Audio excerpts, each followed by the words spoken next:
Alright, happy Homebrew Wednesday. It's a little cold outside. It's pushing negative 15, wind chill negative 30.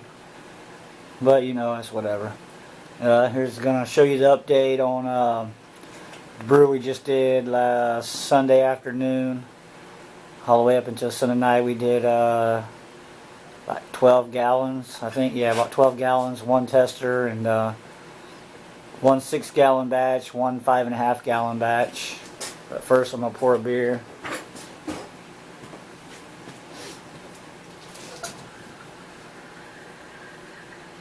This is the Munich Helly's lager. So Munich Helly's is just a lager. That's why I'm waiting for the head to die down on the other beer. I'm drinking a little beer. A mini beer. A mini beer.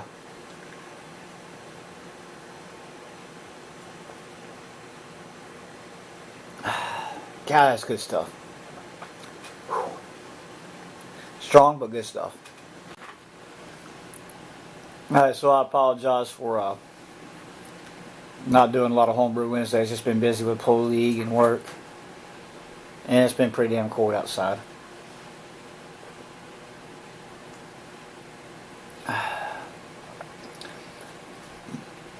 This is some Munich Helly's lagered. I believe it was either 9 or 10 pounds of Pilsen malt, and it was 1 pound of Vienna. That's basic, simple recipe. And lagered it. It fermented for 3.5 to 4 weeks. And I put it in the second carboy and turned the temperature down on the other freezer that I got, and let it sit for about a month and a half, almost 2 months, at 35, 36 degrees, something like that. 37 it might have got up to, but basically around 35, 36. And then I put it in the keg, and this is like maybe the 7th or 8th glass out of it, and it goes down smooth, and it's got a little chill haze, but not much at all. It's actually a pretty good beer. Very easy drinking. The alcohol came out more than I was expecting. It actually came out around 6.3, and I was trying to be around 5.6 or so, maybe in the lower 5s, but I might have put too much grains in it, might have had too much efficiency, but it is what it is. Still really smooth beer, really good, clean tasting. No off flavors, no real strong hop characteristics, just well balanced, easy drinking, lagered beer. So, good head retention. Great mouthfeel. So, cheers, happy Homebrew Wednesday, everybody. And hope to be making some more soon. Okay, so on this one I had to put a blow-off tube on, as it blew off. It is 2.5 days later, almost 3 days now. This one got kind of high, but it is sitting a little bit lower than the other one. About half a gallon, maybe less. And it got kind of high, but I didn't have to put a blow-off tube on it. So it slowed. They're all slowed down. They was going like crazy here last night. So, and then the test jar got up there, but it's still going somewhat. And ready for these bad boys to get done. So got more beer to drink. It's sitting at it says 75, between 73 and 75. I'd like it to get down to about 70, 72. So I might let it cool off a little bit. It stays pretty warm in the bedroom, but it gets way too cold out in the garage where the pool room is, where I usually ferment my beers. So I'm better off keeping them in here around 70 to 75 at the most. So, yeah, it's dropping down to 70-30s. So, cool. Alright, so I was doing my live movie maker and trying to edit my video, but I jumped on YouTube for a second to read the comments because I haven't been able to get on there for a few days. And you wanted to know what the gravity readings were. So I had to get on my Beersmith 2 program, and since I was somewhat sober and actually programmed everything in there, and I'm a little tipsy now, I couldn't remember what it was. Alright, so the first one with the Pilsen malt and Victory malt with the Belgium yeast was 1078 original gravity. The other one was 1078 original gravity.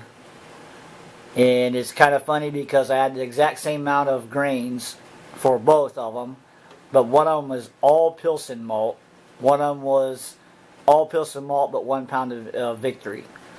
So how both of them came out at both at 1078,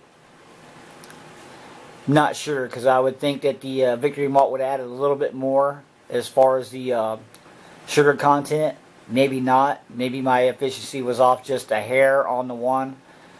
But they both of them came out exactly 178 for the original gravity. And I should have actually shot the video for the gravity reading. They're both going to be pretty strong beers. But I guess that just means you'll have to drink less of it.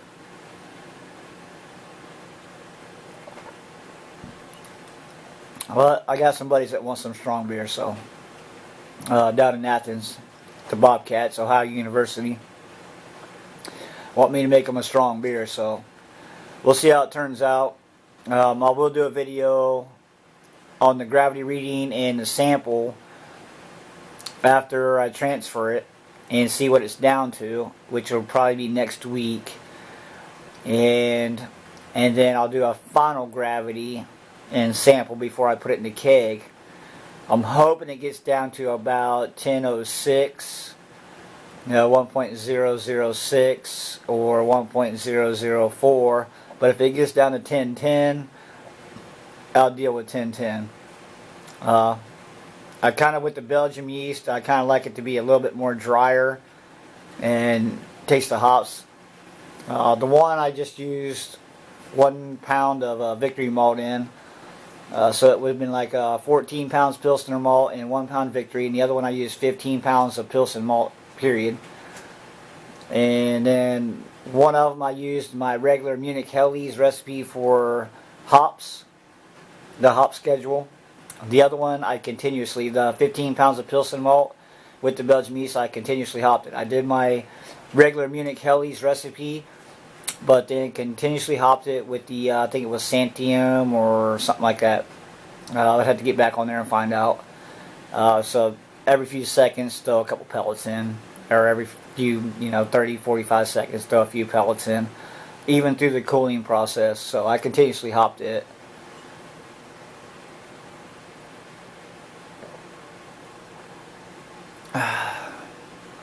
I'm getting ready to get off here and shoot some pool. Got a game tomorrow night. I won last week, so first game of the second half, and I will win tomorrow. Second game of the second half, and I hope I can carry it on and win some little extra cash for my brewing. So cheers, 17. Okay, so what I was thinking, and I'm not sure how many people watch this video, quite a few, but if you want to do a competition, extract, all grain, parcel mash, mini mash, whatever you want to call it, and have my homebrew club with guys that's won many medals and plaques that are in, judging it and me filming the whole thing, with your name, and just I'll print out sheets for the category that you want to put it in, and your name and view them actually tasting it, to have your stuff posted online, and seeing how what you want to do works. I mean, it's just an idea. But I was talking to my president. He said, if they want to send you some beers, and we'll try them on camera and give them our thoughts on it. I'm talking, one guy entered one competition with 22 beers, but it was for many different entries. He won nine medals and 2 plaques. Best of show. Brewery actually bought his beer to his recipe to actually brew. The president,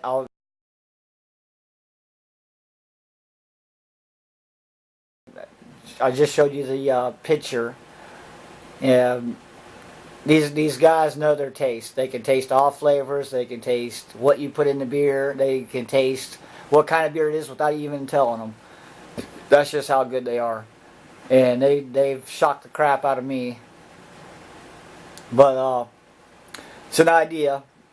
If you want to do it, if I pay for shipping, I would say just a couple bomber bottles. And we'll set up a date. Let me know. If a couple people's in it, that's fine. If one person's in it, then I'll just film up the president and a couple other guys that enter other competitions like on a regular basis, and see what they think. It'll give you an idea of about how well your beer would do in a competition, because these guys win a lot of medals, and they've shocked me as far as seeing all their medals. So if anybody's interested in doing that, then please let me know, and we'll work something out and see how that is.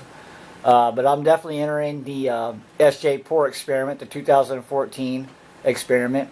Whether it's extract, partial mash, all grain, it doesn't matter, because we all started from extract.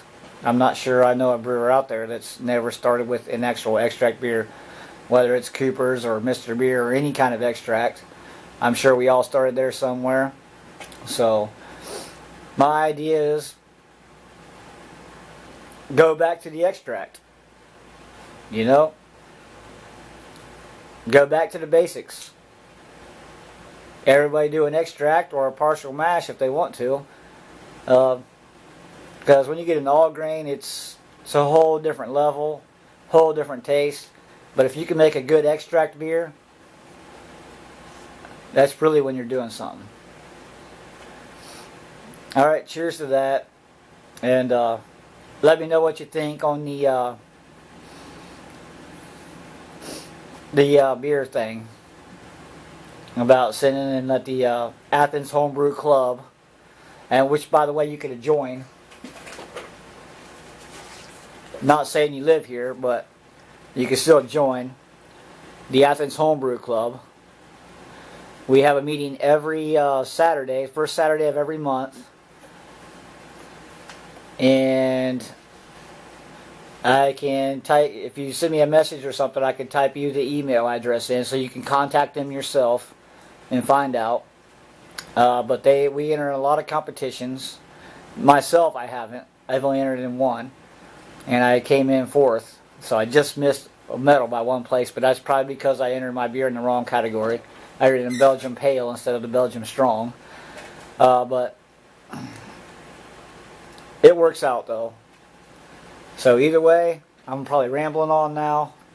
But cheers to that. And if anybody's interested in getting something going just to see how their beers would do against guys that win competition medals, and seeing a lot of really good guys taste their beer on camera, like randomly, then let me know.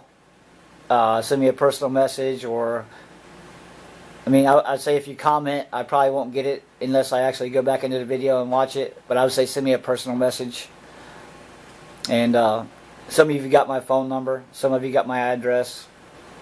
So, alright, cheers, I guess. Rambling on now. Sorry, too much.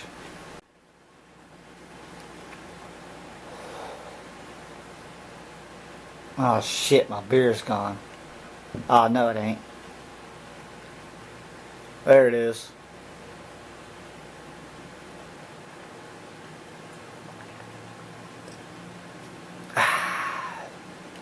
Cheers, 17. Happy Homebrew Wednesday.